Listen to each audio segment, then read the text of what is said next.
Biba pa bo missão. Eta difícil pa bo biba bo missão?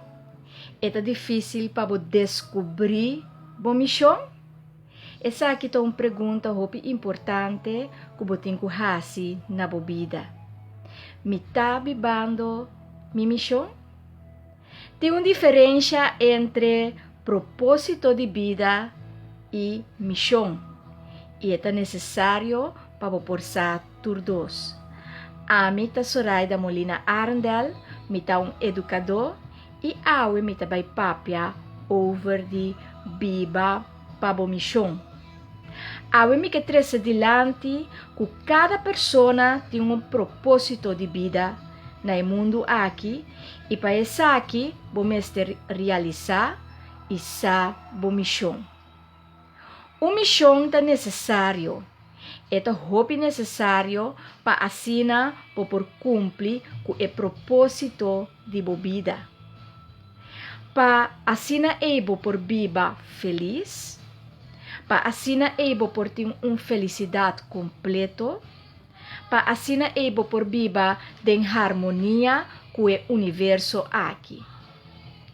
Nós precisamos descobrir nossa missão e sempre estar atento de que essa aqui está encerrada.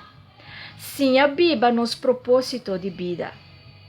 Que é a diferença entre um propósito de vida e uma missão?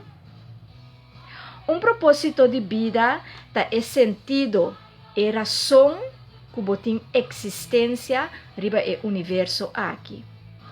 E a missão está que a bota hasi para viva o propósito de vida aqui e para quem bota hasi ele.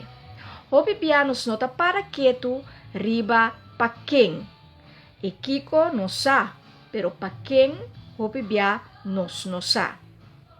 Para descobrir essa aqui de bom mês, botin que traha riba bom mês. Vai de bom mês, explorar bom mês. Saki bota pensa, kiko bota senti e kiko boque. Conhecer bom mês e praticar tudo lo que você gosta hasi e tudo lo qual que você não quer hasi, não hasi. Ni para gente, ni para bom mês. Pero sa é hora aí que essa aqui nota algo pabo. Combinar o hobby não com outro. Combinar o talento não com outro. Llena a necessidade não e usa o talento e habilidade não lo optimal. Saca o desejo não de mais profundo do coração, saca não para assina por hasi algo com não. E assina bota vai trás de bo desejo não e lo bosa kiko tá bo propósito de vida e lo bosa kiko tá bo missão. Pues ku etep nang aqui, cortico kumia duna, abo por viva dembo missão. E bo por viva pa bo missão. Tem outro bia den nosta papia.